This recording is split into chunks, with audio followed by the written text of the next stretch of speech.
Perkenalkan, nama saya Nova Arbelina dari NIM 251511139. Nah, di sini aku akan menjelaskan tentang latar belakang klitih. Nah, asal-usul klitih itu bermula dari kata bahasa Jawa yang berarti keluyuran atau jalan-jalan santai untuk mengisi waktu luang. Nah, dulunya itu sempat identik dengan hal-hal yang positif karena itu dulunya kayak istilah remaja yang ngetrip di pasar kelitikan. Nah, tetapi itu bergeser dengan makna yang negatif karena ada aksi kekerasan di jalanan yang marak di Yogyakarta pada tahun 2005. Nah, fenomena ini kemudian berkembang menjadi kegiatan kriminalitas dengan senjata tajam yang dilakukan oleh kelompok remaja. Seorang peneliti juga menyebutkan bahwa faktor adanya klitih ini yaitu kayak lingkungan keluarga yang bermasalah, hubungan dengan kelompok, hubungan dengan lingkungan, terus kayak karakter individunya sendiri. Lalu ada analisis sosiologi dari sudut pandang perilaku manusia. Nah, ini bisa dijelaskan dengan beberapa teori. Nah, di sini aku akan menjelaskan salah satu dari teorinya ya. Yang pertama itu ada teori asosiasi diferensial. Nah, itu teori oleh Edwin Sutherland. Ini menyatakan bahwa perilaku menyimpang termasuk klitih dipelajari melalui interaksi dengan orang lain, terutama dalam kelompok pertemanan atau circle. Nah, yang kedua ada teori kontrol sosial. Teori ini berfokus pada mengapa seseorang tidak melakukan penyimpangan. Perilaku menyimpang terjadi ketika ikatan sosial individu dengan masyarakat itu terputus. Contohnya tuh kayak kurangnya ikatan. Nah, pelaku klitih seringkali memiliki ikatan yang lemah dengan institusi sosial utama seperti keluarga yang tidak harmonis, sekolah, atau komunitas. Lalu contohnya juga kayak minimnya pengawasan, kurangnya pengawasan dari orang tua dan masyarakat, serta minimnya partisipasi dalam aktivitas sosial yang positif, memberikan ruang bagi remaja untuk terlibat dalam kegiatan negatif. Selanjutnya kita akan membahas gaya hidup yang bisa dijalani oleh para pelaku klitih. Para pelaku klitih biasanya adalah remaja yang sering menghabiskan malamnya dengan nongkrong bersama teman-temannya di tempat seperti warung kopi atau warung burjo yang ada di lingkungan sekolah mereka maupun lingkungan rumah mereka. Selanjutnya, kegiatan mereka biasanya dimulai dengan sekedar mengisi waktu luang karena merasa bosan tidak punya kegiatan positif lain saat berkumpul. Mereka sering melakukan hal yang berujung pada kekerasan seperti mencari orang untuk dijadikan sasaran serangan mereka tanpa alasan yang jelas, seperti yang dilaporkan pada poin 2. Gaya hidup seperti ini semacam rutinitas yang dianggap biasa di kalangan mereka karena ada tekanan dari teman sebaya atau ikut serta dalam menunjukkan keberanian atau loyalitas kepada kelompok mereka.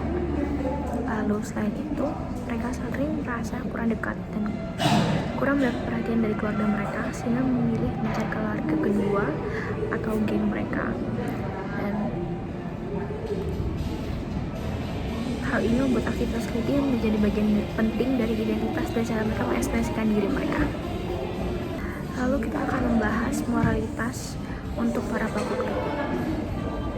Dari segi moralitas, para pelaku klitih cenderung memiliki cara pandang yang agak berbeda dari norma sosial umum. Mereka seringkali merasa kalau melakukan kekerasan adalah cara yang wajar atau bisa dimaklumi, asalnya itu untuk membela diri, menjaga nama baik kelompok, atau menunjukkan keberanian. Moralitas mereka terbentuk berdasarkan aturan kelompok yang membuat kekerasan menjadi sesuatu yang diterima bahkan dihargai dalam konteks mereka. Hal ini membuat mereka sulit untuk melihat tindakan mereka sebagai suatu hal yang salah dan buruk. Moralitas seperti ini cenderung terbentuk karena pengaruh geng dan kebutuhan untuk mendapatkan pengakuan sosial yang kadang lebih kuat dibandingkan dengan nilai norma yang mereka dapatkan yang diajarkan di rumah atau di sekolah. Mereka merasa mengikuti aturan sendiri sesuai dengan lingkungan sosial mereka meski bertentangan dengan hukum dan norma masyarakat luas.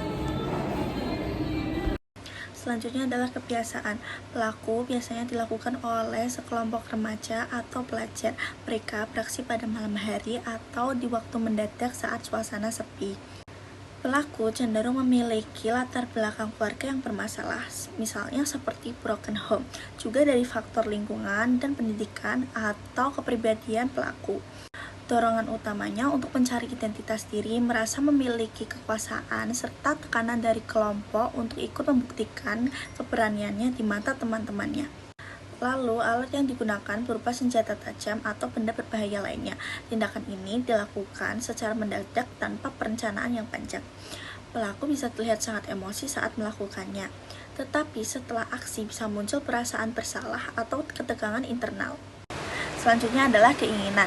Keinginannya mencari identitas diri dan pengakuan dari kelompoknya untuk dianggap berani dan kuat, sehingga mereka merasa lebih eksis di dalam kelompoknya. Lalu, mereka mengatasi frustasi atau emosi melalui tindakan yang memberikan kesan berkuasa di mata orang lain. Selanjutnya, mengisi waktu luang tanpa tujuan jelas. Aktivitas ini sering muncul saat ada kebosanan atau kurangnya aktivitas positif, sehingga kelompok mencari hiburan lewat tindakan kekerasan. Lalu ada kebutuhan. Kelitih kerap kali dilakukan oleh remaja. Tindakan tersebut didorong oleh kebutuhan psikologis dan sosial yang tidak terpenuhi dalam lingkungan mereka sehari-hari, dan berasal dari keinginan individu atau sebuah kelompok untuk menunjukkan diri mereka. Para pelaku kelitih kerap memiliki kurangnya rasa percaya diri. Bukan hanya itu, mereka juga cenderung memiliki perasaan harga diri yang rendah. Akibatnya, mereka mencari cara agar dapat memenuhi rasa apresiasi di dalam diri mereka. Salah satunya dengan cara melakukan kelitih yang dianggap bisa membuat mereka lebih dihargai atau diakui dan diterima. Kemudian ada kebijakan. Kebijakan dalam menanggulangi fenomena kelitih, yaitu mencakup penegakan hukum pidana, memasang CCTV dan penerangan di area rawan kelitih, melakukan patroli pencegahan melalui sosialisasi dan pendidikan, serta pembinaan dan rehabilitas pelaku.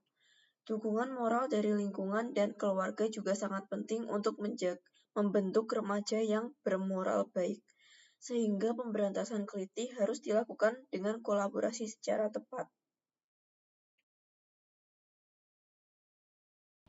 Kelitih secara umum tidak menunjukkan kepercayaan atau keyakinan tertentu.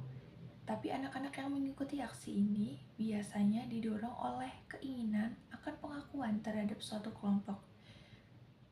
Mereka mencari jati diri, mereka kurang mendapat perhatian dan dukungan dari keluarga, terutama dari orang tua mereka. Lingkungan mereka tumbuh juga sangat mempengaruhi pola pikir, psikis, dan pengendalian emosi.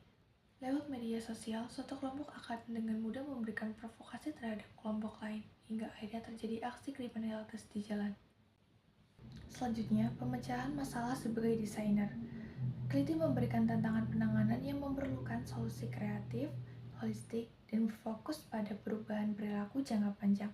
Sebagai seorang desainer, kita dapat melakukan beberapa upaya, seperti yang pertama adalah membuat desain komunikasi visual. Upaya pertama adalah membuat desain dalam bentuk poster yang menggambarkan tentang resiko-resiko kelitih, dampak bagi korban, dan lingkungan di sekitarnya. Bentuk lainnya dapat berupa mural dan berbagai macam bentuk konten media sosial.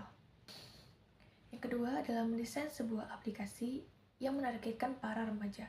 Membuat aplikasi yang didesain khusus untuk remaja yang telah terjerumus maupun yang belum, ini bisa menjadi cara untuk mencegah dan mengurangi kenakalan remaja di jalan dengan memberikan bimbingan tentang risiko yang akan dihadapi jika mengikuti kelitih. Dalam aplikasi ini, juga pengguna dapat mengakses layanan konseling dengan mudah. Yang ketiga adalah membuat kampanye sosial. Dalam kampanye sosial ini, kita bisa mempromosikan nilai-nilai positif dan menyajikan informasi kepada para remaja tentang berbagai macam dampak buruk dari kelitih.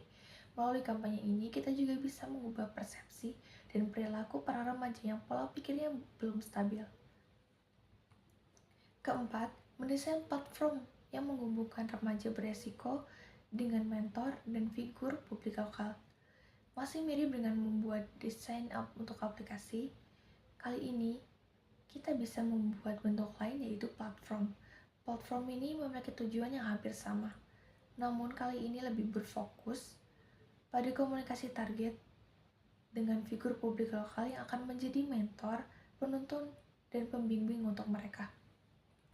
Yang kelima adalah bekerja sama dengan pemerintah daerah setempat untuk mendesain sistem penerangan jalan.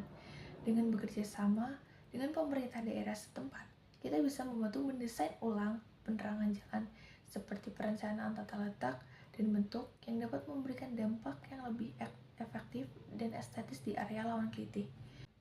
Yang keenam adalah merancang pusat kegiatan remaja.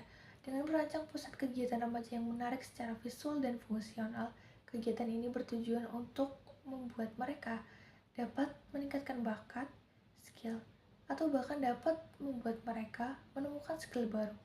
Di sini mereka akan bisa berlatih seni, musik, olahraga, serta kegiatan positif lainnya. Thank you very much.